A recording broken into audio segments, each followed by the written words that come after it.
you learn a lot. अनुभवी लोग हैं, चतुर लोग हैं. So, they will do after all, what does a newspaper do? Oh, they will reputationally damage you. Oh, कोई index निकालेंगे. They will put you down in that index.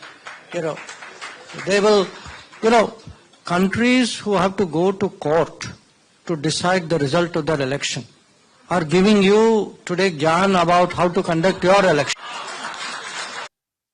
India ने भरपूर तरीके से दबा के तेल लिया है रशिया से. जिस तरीके से वो चाहते थे उन्होंने रशिया के साथ उस दौरान भी कारोबार किया. किसी ने कुछ कहा? कोई कुछ नहीं कह सका. किसके ऊपर सैंक्शन लगी? क्या इंडिया के ऊपर सैंक्शंस लगाई गई थी? नहीं लगी.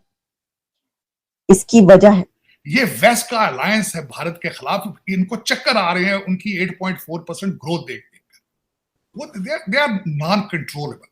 रिगार्डलेस जो कुछ मर्जी कर कि कहीं मैं तो उसको गलत नहीं समझ. उन्होंने वो अमेरिका पे फट पड़े. अमेरिका जी जयशंकर साहब.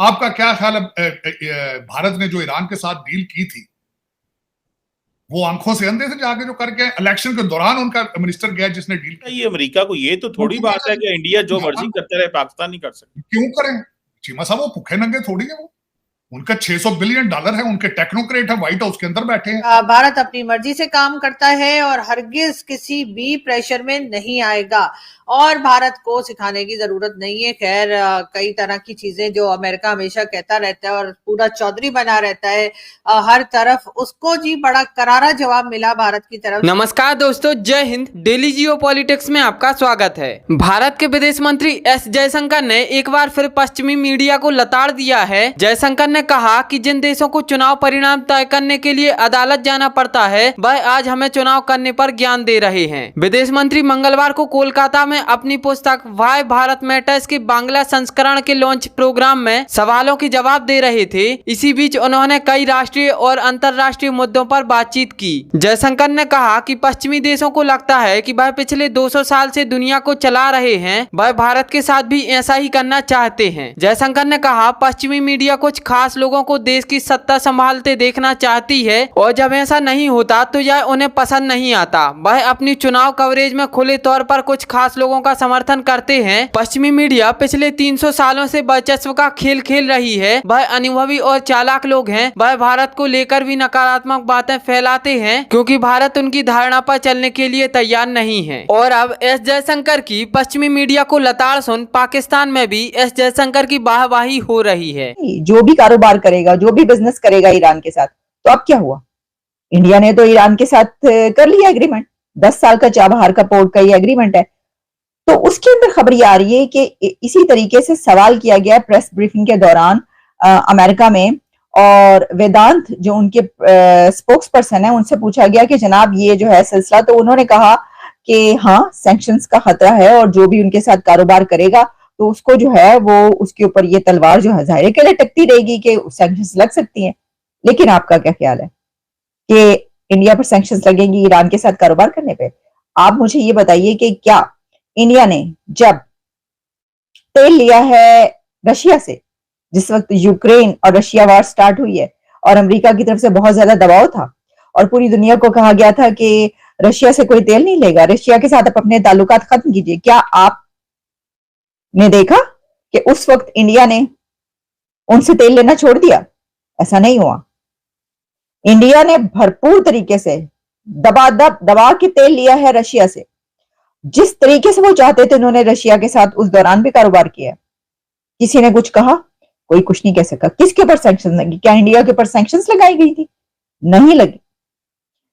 इसकी वजह यह है कि जब आप अपने पांव पर खड़े होते हैं, जब आप दूसरों को बिजनेसेस दे रहे होते हैं, जब आपकी फॉरेन पॉलिसी इंडिपेंडेंट होती है, जब आप किसी की डिक्टेशन नहीं लेते, जब आपने किसी के कहने पर जंगें नहीं लड़ी होती, जब आपने किसी के कहने पर जिहाद नहीं किए होते, जब आपने किसी के साथ मिलकर दूसरे मुल्कों के खिलाफ जिहाद नहीं किया होता, जब आपने दूसरे मुल्कों को किसी के कहने पर नहीं तोड़ा होता, जब आपने भरपूर तरीके से एड नहीं ली होती और जब आपने एड ले लेकर उसको अपने फायदे के लिए और पर्सनल वेल्थ के लिए इस्तेमाल किया होता है कि आपके स्विस अकाउंट से लेकर और वो भर जाते हैं और एड देने वालों को इस चीज का इल्म होता है, तो फिर आप दूसरों के सामने अपने पांव पर खड़े नहीं रह सकते। ने इंडिया को सैंक्शंस कर देनी है। आज डॉक्टर जयशंकर ने कश्मीर के वाले से बड़ी बात की है, जरा थोड़ा उस पर भी कमेंट कर दें। और दूसरा तार साहब, ये जो अमेरिकन कह रहे हैं कि हम इंडिया पे सैंक्शंस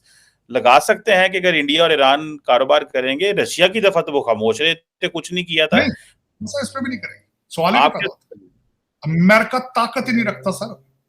अमेरिका अपने बॉर्डर जो है कंट्रोल करने की सलाहियत नहीं रखता। अपनी ड्रग मार्केट्स और जो मर्डर जोन, अमेरिका का हर शहर गाजा बना हुआ है इस वक्त चीमा साहब, जो वो उनके कंट्रोल में नहीं है, तो वो जाके सैंक्शंस लगाएंगे आपके ख्याल में? रेड सी तो वो कंट्रोल नहीं कर सके, तो इंडिया पे सैंक्शंस लगाएंगे? मैंने आपको बताया था चीमा साहब, Washington DC is run by the Indian technocrats. Washington DC is run by the Indian technocrats. इन सैंक्शंस लगाएंगे, गूगल और माइक्रोसॉफ्ट वाले सारे बैठे नहीं इधर। How dare you do that? ये मजाक है, ये मजाक है चीमा साहब। ये वेस्ट का अलायंस है भारत के खिलाफ। इनको चक्कर आ रहे हैं उनकी 8.4% ग्रोथ देख देखकर। वो they are non controllable, regardless जो कुछ मर्जी करे। आपका क्या ख्याल है, भारत ने जो ईरान के साथ डील की थी, वो आंखों से अंधे से जाके जो करके इलेक्शन के दौरान उनका मिनिस्टर गया जिसने डील की, ऐसे ही। आपका क्या ख्याल? उन्हें नहीं पता होगा कि ये इन्होंने पाकिस्तान को पाइपलाइन से मना कर रखा है, अगर हम करेंगे तो ये क्या करेंगे? खैर, पाकिस्तान इंडिया का तो उनका कंपैरिजन नहीं है। आपको तो वो रोजाना आपके बाजू में रोड के थप्पड़ मार रहे हैं IMF वाले सुबह शाम। उनके साथ तो इंडिया ले ले तो फिर पाकिस्तान को भी अलाउ करना चाहिए, अमेरिका को। ये तो थोड़ी बात है कि इंडिया जो मर्जी करते रहे, पाकिस्तान नहीं कर सकते। क्यों करें चीमा साहब? वो भूखे नंगे थोड़ी है। वो उनका $600 बिलियन है, उनके टेक्नोक्रेट है, व्हाइट हाउस के अंदर बैठे हैं। आप कौन है? आप चाइना के कभी पैसे मांग रहे हैं, कभी आप सऊदी अरब से उनके माफी मांग रहे हैं, कभी आप UAE से पैसे मांग रहे हैं, कभी अमेरिका के IMF से पैसे मांग रहे हैं। How dare you do that? आपके तो जिस तरह मर्जी के। आज आप क्या एक टांग पे खड़े हो जो पाकिस्तानी हो सारे। चाबहार पोर्ट के लिए ये भी कहा गया कि जी अमेरिका की तरफ से ये कहा गया कि जी हम सैंक्शंस लगा देंगे अगर ईरान के साथ किसी ने काम किया या काम करने की कोशिश भी की। जी हाँ, बिल्कुल यही कहा गया। लेकिन साथ साथ उसके बाद हुआ ये कि जी डॉक्टर जयशंकर जी हैं, जो फॉरेन मिनिस्टर है भारत के, उन्होंने जवाब दिया है और बड़ा तगड़ा जवाब दिया है। जी हाँ, डॉक्टर जयशंकर का कहना ये है कि जी भारत अपनी मर्जी से काम करता है और हरगिज किसी भी प्रेशर में नहीं आएगा और भारत को सिखाने की जरूरत नहीं है। खैर, कई तरह की चीजें जो अमेरिका हमेशा कहता रहता है और पूरा चौधरी बना रहता है हर तरफ, उसको जी बड़ा करारा जवाब मिला भारत की तरफ से। और भारत ने यही कहा कि जी भारत अपनी मर्जी से काम करेगा, उनकी इंडिपेंडेंट फॉरेन पॉलिसी है, तो खैर सभी जानते हैं। चाबहार पोर्ट एक बहुत इंपॉर्टेंट प्रोजेक्ट है और चाबहार पोर्ट को लेकर पाकिस्तान में भी कई तरह की बातें की जाती हैं। बहुत से लोगों का ये भी कहना है कि जी ये तो सी पैक के लिए बड़ा खतरा हो जाएगा।